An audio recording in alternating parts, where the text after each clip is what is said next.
जय हिंद दोस्तों, this is Diksha Desai and welcome to my channel learn and flourish. तो हमने अपना चैप्टर कंप्लीट डिस्कशन कर लिया था, तो आज हम उसके कुछ क्वेश्चन प्रैक्टिस करेंगे जिससे कि हम खुद को एवेलुएट कर सकें।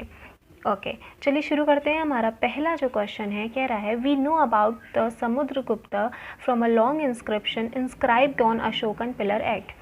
हमें समुद्रगुप्त के बारे में एक लॉन्ग इंस्क्रिप्शन से पता चलता है। उस लॉन्ग इंस्क्रिप्शन पे क्या लिखा हुआ था, एक कह सकते हैं कि पोएम फॉर्म में लिखा हुआ था और संस्कृत लैंग्वेज में लिखा हुआ था। ठीक है ना। किसने लिखा था? इन्हीं के कोल्ड पोएट ने लिखा था। अब ये जो पिलर है वो कौन सा पिलर है? वो अशोक पिलर है।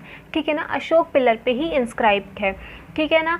और ये पिलर पूछ रहा है कहाँ है, बिहार में ही, मथुरा में ही, प्रयागराज या मदुरई, कहाँ पे है? हमने स्टार्टिंग में ही फर्स्ट चैप्टर के फर्स्ट पेज पे फर्स्ट पैरा पे ये चीज़ दी हुई थी कि जो समुद्रगुप्त हैं उनके जो कोल्ड पोएट हैं उन्होंने संस्कृत लैंग्वेज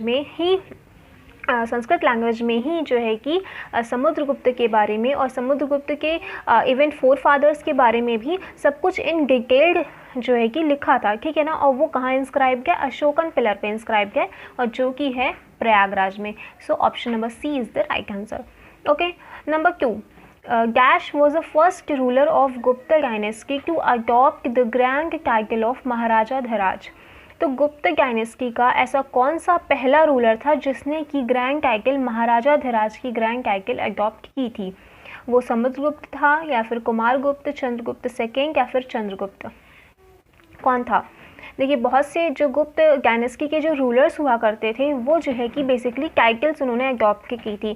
और इवन केवल गुप्त डायनेस्टी की बात नहीं है, डिफरेंट डायनेस्टी के जो किंग्स होते थे वो कोई ना कोई टाइटल अडॉप्ट करते ही थे। तो गुप्त डायनेस्टी के पहले जो शासक था जिन्होंने महाराजा धीराज की टाइटल अडॉप्ट की वो थे, option number D is the right answer, Chandragupta. Okay, he was the Chandragupta, Samudragupta के फादर। और समुद्रगुप्त के जो ग्रैंड फादर्स और जो है कि मतलब उनके grand father, great grand father थे, वो उन्होंने कौन सी टाइटल अडॉप्ट की थी ये हमने पढ़ा था। और ज़रा ये आप कमेंट करके कमेंट सेक्शन में बताएं। ओके, चलिए क्वेश्चन नंबर 2 हो गया। क्वेश्चन नंबर 3 है we know about Chandragupta second. Chandragupta second के बारे में हमें कहाँ से पता चलता है? क्वाइंस से, इंस्क्रिप्शन से, या फिर इन दोनों से नहीं, या फिर दोनों से? जल्दी बताइए, हमने पढ़ा था।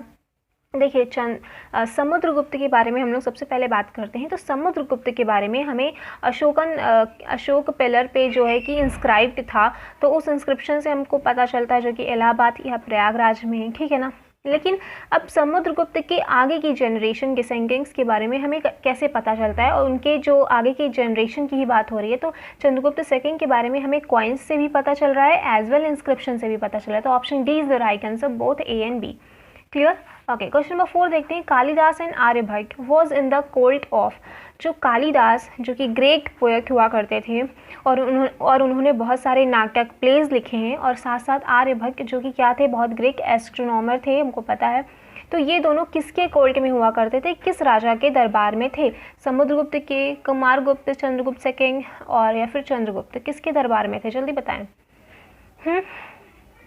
क्या राइट आंसर है? तो जो इसका जो राइट आंसर है वो है option number C, Chandragupta second. ठीक है ना। और इसके दरबार में बहुत से लर्नेड पीपल हुआ करते थे, उन्हीं में से कालिदास और आर्यभट्ट थे। ठीक है ना। चलो आगे बढ़ते हैं क्वेश्चन नंबर 5 की तरफ। क्वेश्चन नंबर 5 क्या कह रहा है? Harshavardhana tried to cross the Narmada to march into the Deccan but was stopped by a ruler belonging to the Chalukya dynasty. मतलब जो हर्षवर्धन थे उन्होंने नर्मदा को जो है कि क्रॉस करने की कोशिश की, तभी वो एक चालुक्य डायनेस्टी के एक शासक के द्वारा उनको रोक लिया जाता है। तो वो शासक कौन थे? चंद्रगुप्त सेकंड थे? अरे नहीं भाई, ये तो गुप्त डायनेस्टी के हैं। पुलकेशिन सेकंड थे, या फिर इन दोनों में से कोई नहीं है, या फिर दोनों ने ही रोका था? जल्दी बताइए कौन थे? तो he was the Pulakeshin second. He was the Pulakeshin second. समझ आई। अब क्वेश्चन यहाँ से ये भी पूछ सकता है कि जो पुलकेशिन सेकंड है वो किस डायनेस्टी से बिलोंग करते थे। हाँ, तो क्वेश्चन कहीं से भी पूछ सकता है। फिर क्वेश्चन नंबर 6 है, जो ह्वेनसांग था या फिर जो ज़्वानज़ैंग है, उसने बहुत सारा टाइम स्पेंड किया किस राजा के दरबार में, किस राजा के कोर्ट में वो अपना बहुत सारा समय जो है कि व्यतीत करता है।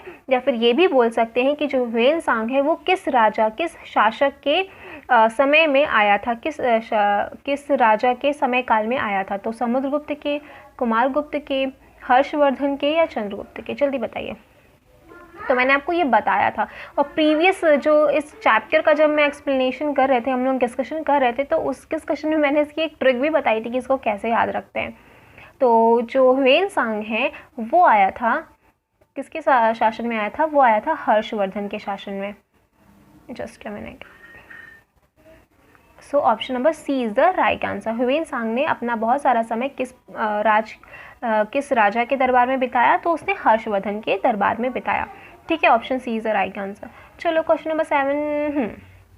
क्वेश्चन नंबर 7 कह रहा है the best known Chalukya ruler, मतलब कि चालुक्य जो डायनेस्टी थी उसका बहुत ही बेस्ट रूलर, जो कि गैस जिसको कि हम जानते हैं, जिसके बारे में हमको पता चलता है एक प्रशस्ति से, और जो कि उसके कोल्ट पोएट ने जो है कि लिखी थी।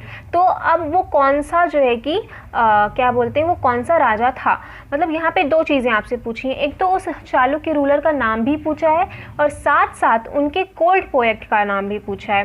ठीक है ना। तो वो चालुक्य रूलर कौन था, तो पहला ऑप्शन देखते हैं, चंद्रगुप्त सेकंड था। नहीं भाई, ये तो गुप्त रूलर है।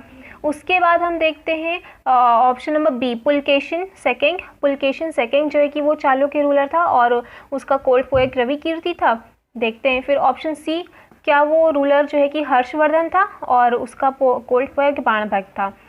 जल्दी बताइए इनमें से कौन सा था जो है कि चालुक्य रूलर था। तो चंद्रगुप्त सेकंड नहीं था, ना ही हर्षवर्धन था, तो option number B is the right answer. Pulakeshin second जो है कि चालुक्य रूलर था, बहुत ही फेमस चालुक्य रूलर था, और उसके बारे में हमको एक प्रशस्ति से पता चलता है जो कि किसने लिखी है, जो कि रविकीर्ति उसके कोल्ट पोएट ने लिखी हुई है। ठीक है ना। क्वेश्चन नंबर 1 है हमारा, क्या कह रहा है कि हु वर द नगर श्रेष्ठी। अब हमने पढ़ा था समाज में, सोसाइटी में उस समय बहुत सारे छोटे छोटे एसोसिएशंस हो गए थे, तो इन्हीं में से पूछ रहा है नगर श्रेष्ठी कौन हुआ करते थे। चीफ बैंकर होते थे, मर्चेंट ऑफ द सिटी होते थे, या फिर लीडर ऑफ द मर्चेंट कारवां होते थे, या फिर बोथ ए एंड बी। तो जो नगर श्रेष्ठी होते थे ना, नगर श्रेष्ठी को चीफ बैंकर भी बोलते हैं और मर्चेंट ऑफ द सिटी भी बोलते हैं। तो option number D is the right answer, both A and B. ठीक है ना। चलो क्वेश्चन नंबर 9। क्वेश्चन नंबर 9 कह रहा है रीड द सेंटेंसेस रिगार्डिंग सामंताज। जो सामंत होते थे उन सामंत से रिलेटेड कुछ हमें ऑप्शंस दिए गए हैं, उनमें से हमें रॉन्ग ऑप्शन सेलेक्ट करना है। ठीक है ना। तो पहला कह रहा है दे वर मिलिट्री लीडर्स। जो सामंत होते थे वो मिलिट्री लीडर्स होते थे, जो कि who provided the Kings with troops when ever needed them.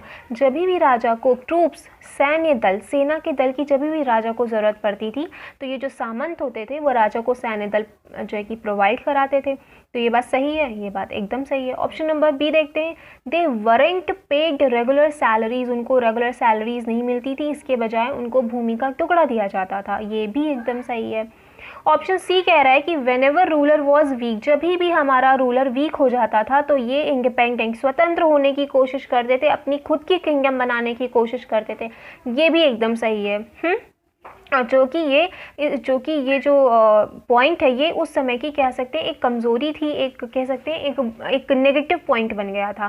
फिर ऑप्शन नंबर डी कह रहा है they didn't collect the revenue from the land. एकदम गलत भाई, तब लैंड दी किस लिए गई है, उनको सैलरी पेड की नहीं जा रही है, लैंड दी गई है। अब लैंड से भी रेवेन्यू नहीं कलेक्ट करेंगे तो फिर करेंगे क्या। अपनी जो उनकी सेना है वो सेना राजा को प्रोवाइड कराते थे, तो उस सेना का खर्चा कहाँ से चलाएंगे, तो वो रेवेन्यू लेकर के ही चलाते थे। तो ये ऑप्शन नंबर डी गलत है, यानी कि option number D is the right answer, because हमें रॉन्ग ऑप्शन सेलेक्ट करना था।